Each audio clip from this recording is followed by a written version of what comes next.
विश्वाचा मालक. पण मोडणं हा विधीत नव्हता. आपल्या संस्कृतीमध्ये फुटके तुटके मोडके याला किंमतच नाही. फुटके भांडे असले तरी ठुत नव्हते, अपशकुनाचं लक्षण होतं.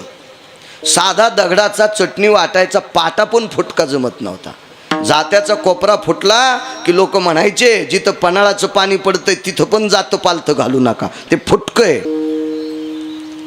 आता जरा जोरा शिकलेल्या नोकरीला असलेल्या जरा रंगारुंगानं चापड्या चोपड्या असलेल्या नवरीला इतकी किंमत आहे, तर लक्ष्मीला किती किंमत असेल बुवा. लक्ष्मी आवडत नाही असं माणसानं हातवरी करा बरं. लक्ष्मण आहे का असं माणूस? लक्ष्मी आवडत नाही. मला आत्तापर्यंत औषधाला सापडा नाही माणूस, आणि मला ज्या दिवशी सापडन त्या दिवशी त्याच्या बुटाचं मंदिर बांधीन मी. हो, लक्ष्मी आवडत नाही, सापडच नाही ना, सापडत नाही. लक्ष्मीच्या विरोधात गप्पा करणारे कितीतरी टचके सापडले. विठाला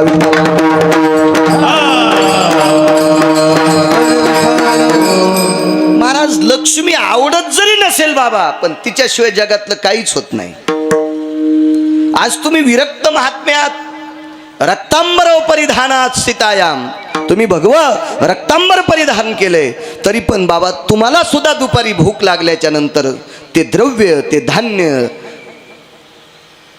ते स्वयंपाक करण्यासाठी त्याच्यासाठी द्रव्य लागणच. माध्यानाच्या वेळेला भूक लागल्याच्या नंतर यती असेल, योगी असेल, तपी असेल, सिद्ध असेल, संन्यासी असेल, अनुरागी असेल, त्याला सुद्धा पैसे लागतील काका. त्याच्याशिवाय होत नाही. विश्वातलं कुठलंही होत नाही, कुठलंही होत नाही. लोकलज्जा निवारणार्थम तताम अंबरास्त तेवचहा. प्रत्येकाच्या शरीराला काय काय ठिकाणी ते विश्वातल्या प्रत्येक व्यक्तीला माहिती आहे, पण लोकलज्जा निवारणार्थ बाबाजी हे वस्त्र सुद्धा विकतच घ्यावं लागतंय. विठाला विठाला.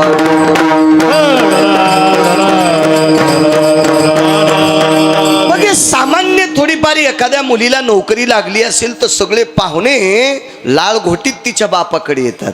घ्या आम्हाला पदरात. पहिले पोरीचे बापही म्हणत होते आम्हाला पदरात घ्या, आमच्या लेकीला स्वीकारा. आता पोरायचे बाप लाल घोटीत चांगल्या पोरीकडं, शिकलेल्या पोरीकडं, पोरीच्या बापाकडं अशी जिबेवर लाल घोटीत चिंचा पाहिल्यावर कशी लाळ येते अशी, तशी लाल घोटीत पोरीचे बाप पण म्हणतात बघा ना आमचा बाबा बरा आहे, ते काय बुटं हरपून येत नाही, म्हणजे संध्याकाळी बुटं दोन्ही घालून येतोय असं पद्धतशीर सांगतात पोरीचे बाप, पोराचे बाप. आणि मग या सामान्यांकडे जर एवढी आस्था असेल तर प्रत्यक्ष लक्ष्मीचं लग्न म्हणल्यावर किती किती आत्मीयता असेल. प्रत्येकाला वाटत होतं लक्ष्मी मला असावी, प्रत्येकाला. महाराज ज्याच्याकडं सोन्याचं गाव होतं, पहिल्याच 80,000 बायका होत्या, त्याला पण पुन्हा वाटत होती मला लक्ष्मी असावी. त्याचं नाव रावण. विठाला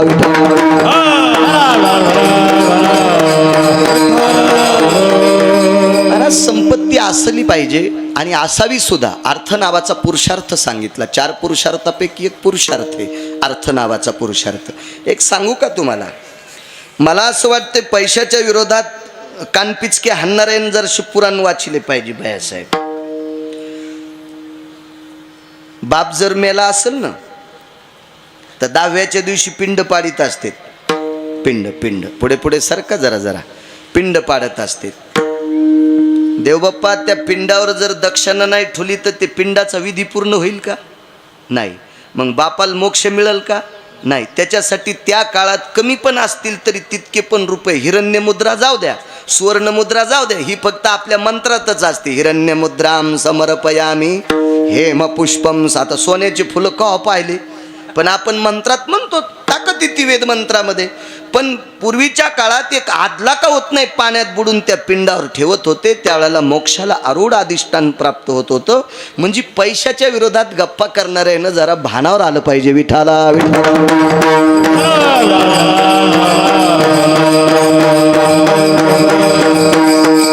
मला सांगा, एखादा मृदंगाचार्य असेल, एखादा भजने असेल, एखादा महाराज असेल, त्याच्या बायकोची साडी फाटली तर दुकानदार फुकट देईल का?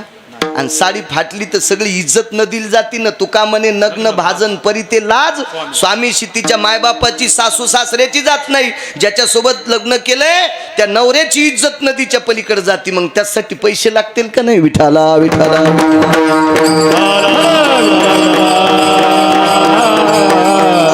पैशासाठी प्रत्येक बेजार आहे आणि त्या पैशाची मालकीने लक्ष्मी. लक्ष्मी आणि लक्ष्मी कोणाला नको वाटते? अहो चित्रातली आवडती, चित्रातली मार्गशीर्ष महिन्यात किती बेजार. गजांत लक्ष्मी, वा वा गजांत. हत्तीच्या सोंडेत 2 मडके असतात बाबा, मधात लक्ष्मी कमळाच्या फुलावर उभी, दोन्हीकून 2 हत्तीचे तोंड, त्या सोंडीत मडके, त्याच्यातून बिस्किट पडते सोन्याची. तिला गजांत लक्ष्मी म्हणायचो, गजांत लक्ष्मी. असे कमला, विमला, वज्रेश्वरी, कामेश्वरी, प्राणेश्वरी. आता त्या हवनात तुम्ही ऐकलंच असेल, आता मी डबल त्याचं रिव्हिजन कशाला. विठाला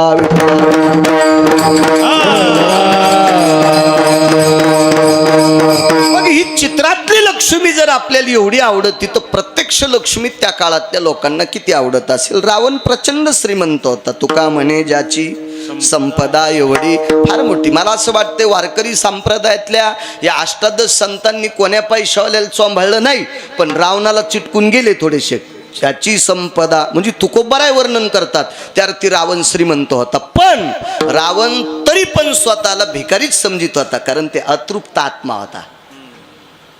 रावण अतृप्त आत्मा होता. कारण सांगू, त्याचं गाव सोन्याचं होतं, पण त्याला दुसऱ्याचे मातीचे भिताड सहन होत नव्हते, इतकं त्याचा खराब मेंदू होता रावणाचा. विठाला रावणाला काही ठिकाणी मी फार मोठा म्हणतो, कारण रावण प्रचंड विद्वान होता. महाराज कर्मकांडात रावणासारखा ब्राह्मणच जन्माला आला नाही. इतकी त्याच्या जिभेवर सरस्वतीची पकड होती, अधिष्ठान होतं सरस्वती मातेचं.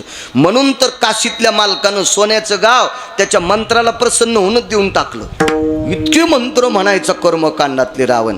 पण 4-2 जाग्यावर चुकला, जाऊ द्या, काय करायचं आपल्याला. काय ते काय आपला पाहुणा नाही, त्याच्या गावात काही द्यायचं घ्यायचं नाही, काही समन बी नाही ना, आता काय ते येतं नाही आणि काय नाही. उगच आता कशाला ते मेल्यावर समाधायला काट्या हाणायच्या. विठाला विठाला. पण दुसऱ्याच खपत नाही, याला म्हणायचं अतृप्त आत्मा. अतृप्त आत्मा रावण होता. आणि रावणाला एवढं असूनही लक्ष्मी आवडत होती. आणि त्या स्वयंवरामध्ये धनुष्य उचलायची ताकद फक्त रावणात होती, इतकं मात्र लक्षात ठेवा. काय त्यांचा महिमा, साधू किती मोठे आहेत हे सांगतो, काय वानू आता. आणि ज्या आदिशक्ती मातेचा कळस करतो ती आदिशक्ती किती अधिकारी, हे 2 महत्व या उदाहरणात देतोय. विठाला विठाला. रावण 1 नंबरच्या खुर्चीवर आहे धनुष्य उचलायला. राजे महाराजे 56 देशाचे राजे आले. आणि बाबाजी तुमच्यासारख्या महात्म्यासोबत मर्यादा पुरुषोत्तम रामचंद्र आणि शेषशाही लक्ष्मणजी त्या स्वयंवरात आले. खरं तर त्या स्वयंवराच्या मंडपात ही दोघं आल्याच्या नंतरच प्रकाश पडला, तेजाचा प्रकाश. कारण सूर्यवंशातला राजा आहे. प्राण जाय परी वचन न जाई, जीव गेला तरी हरकत नाही, पण खोटं बोलायचं नाही. अशा वंशातला राजा, आणि शिवाय तो देव आहे, विश्वाचा बाप आहे. त्या मंडपामध्ये असं प्रसन्नतेचं वातावरण निर्माण झालं. सगळी जण यती योगी जपी तपी सिद्ध पाहत होते. दशरथ नंदन आलेले आहेत, आज राजाचे नातू आलेले आहेत, अयोध्येचे नरेशांचे सुपुत्र आलेले आहेत, असे सगळे मोठ्या प्रसन्नतेनं पाहत होते. रावणाच्या पोटात डब्बा उठला आणि रावण म्हणला ते मुहूर्त गिहूर्त सगळं चुलीत गेलं, मला पटकन धनुष्य उचलायचं आणि आपण आपली लक्ष्मी घेऊन निघून जायचं. आता रावणाच्या पुढं मला असं वाटतं राजा जनकाचंही चलत नसावा. रावण फार मोठा रावण होता, श्रीमंत रावण होता, मोठा रावण होता, मोठा. प्रचंड सेना, पैसा, आदला, सगळ्या काही गोष्टी त्याच्याकडे होत्या. आणि आजही मोठ्या लोकांना किंमतच असती, किंमत असती. तुमच्या राजकारणात भैया पैसा संपल्यावर कोणी विचारित, पैशाला किंमत आहे पंढरनाथ बुवा. पाहुणे रावणे पण पत्रिका देत नाहीत आपलं वाजल्यावर. इतकी भिकारचोट पाहुणे असतात, आपलं वाजल्यावर पत्रिका देत नाहीत. ते मोठे नंबर 1चे चालू आणि उचले पाहुणे असते. ते पैसे असले की सगळे पाहुणे, नालायक का असं ना पाहुणा पण याच्यावाला पाहिजे, यावर का हो आशीर्वाद द्याल या, हो यांना अक्षदा टाकल्यावर त्या पोरीला 21 पोरं होते. विठाला विठाला विठाला.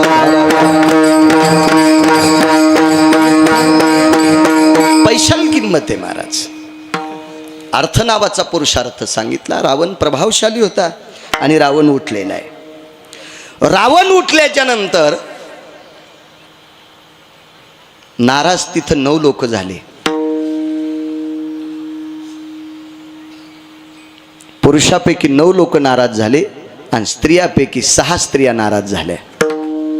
त्याच्यात एक जनक राजाची पत्नी 6 पैकी आणि एक प्रत्यक्ष लक्ष्मी विकास, दोघी जणी नाराज. बाकीचे घरी गेल्यावर पाहणं सगळ्या गोळ्या एकट्या घेतल्यावर ॲक्शन येत असते. 6 महिला नाराज झाल्या बाबाजी आणि 9 पुरुष नाराज झाले की रावण उठला आणि रावण धनुष्य उचलणार आहे आणि रावणाच्या व्यतिरिक्त लक्ष्मी कोणाला मिळणार नाही. ही काळ्या दगडावरची पांढरी रेघ होती. लोक म्हणतात रावणाला धनुष्य उचलत नव्हतं. येडपटवाणी नको बोल जाऊ, वाचून सांग जाय. असे 100-200 धनुष्य भिरभिऱ्यावानी फिरवायची ताकद होती बाबा, भिरभिऱ्यासारखी. कारण धनुष्य हे शिवजींचं होतं, त्याला त्र्यंबक धनुष्य नाव म्हणतात. शिवजी शक्यतो धनुष्य वापरत नव्हते, पण होते त्यांच्याकडं त्र्यंबक धनुष्य. आणि शिवजी ते धनुष्य खांद्याला अडकवायचे. म्हणजे धनुष्य किती जड असेल कल्पना करा. पण ते धनुष्य त्याचा वजन सांभाळायची ताकद शिवजीत होती. आणि ते धनुष्य खांद्याला अडकून शिवजी नंदीवर बसायचे आणि नंदी कैलासावर फिरायचे. म्हणजे नंदी, शंकर आणि धनुष्य तिघांचं वजन कैलास सहन करत होता. आणि कैलासा सहज चौघाला रावणानं लखलख हालिलं त्या अर्थी. रावण किती शक्तिशाली असेल कल्पना करा. आणि एकटं धनुष्य काय झालं त्याला उचलायला. एवढा प्रभावशाली रावण. धनुष्य उचलणार होतं पण का उचललं नाही. रावणाला सीताई साहेब का भेटल्या नाही. मर्यादा पुरुषोत्तम रामचंद्रांनाच लक्ष्मी का भेटली. याचं कारण आहे का तुम्ही. म्हणजे आपल्या कडव्याचं उत्तर मिळतंय आणि आदिशक्ती मातेचाही तेजाचा पुरावा मिळतो. विठाला विठाला.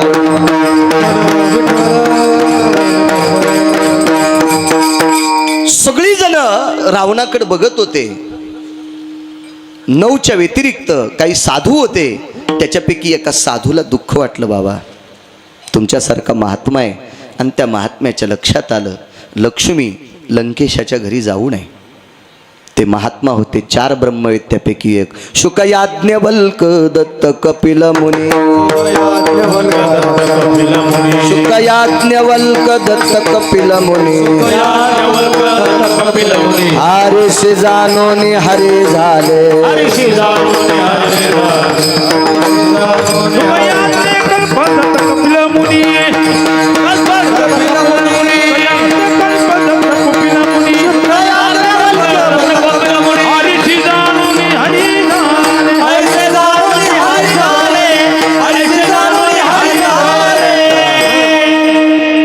मी किती वेळेस म्हणत होतो महिलांना पुढे सरका ना असं बरं का. माई समाधी बांधायची का तिथं. त्या बायका कशा बसत्याल बरं. एक तर तुम्ही गर्दी कशाला करता मला हेच कळत नाही. रातच्या कीर्तनाला तुम्ही अर्धे आले असत्या तर आता इतकी अडचण येत नव्हती ना. एकाच कीर्तनाला इतक्या लोकांनी गर्दी कशाला करायची. सरका पुढे पुढे. त्या मागचे लेकरं बाळ घेऊन आल्यात त्या बायका कुठं बसतील बरं. ए चोपदार सरको या लक्ष्मी आईल पुढं. नाही इकडच्या नाही आता त्या काय एका एक बसतील का. ह्या रिकाम्या जाग्यात घ्या. सरका कोपऱ्यातल्या. जी सरकणार नाही तिला चिकनगुनिया होईन. हा जगदंबेचा खेळ साधा नाही बरं का माईंनो. सरका पुढं. विठाला विठाला.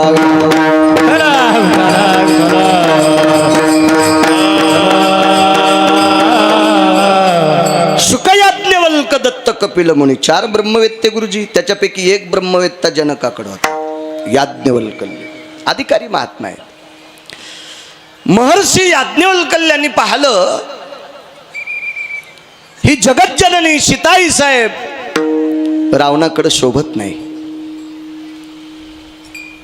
किंवा रावणाला सांभाळायची योग्यता नाही आणि आईसाहेब रावणाला मिळू नये.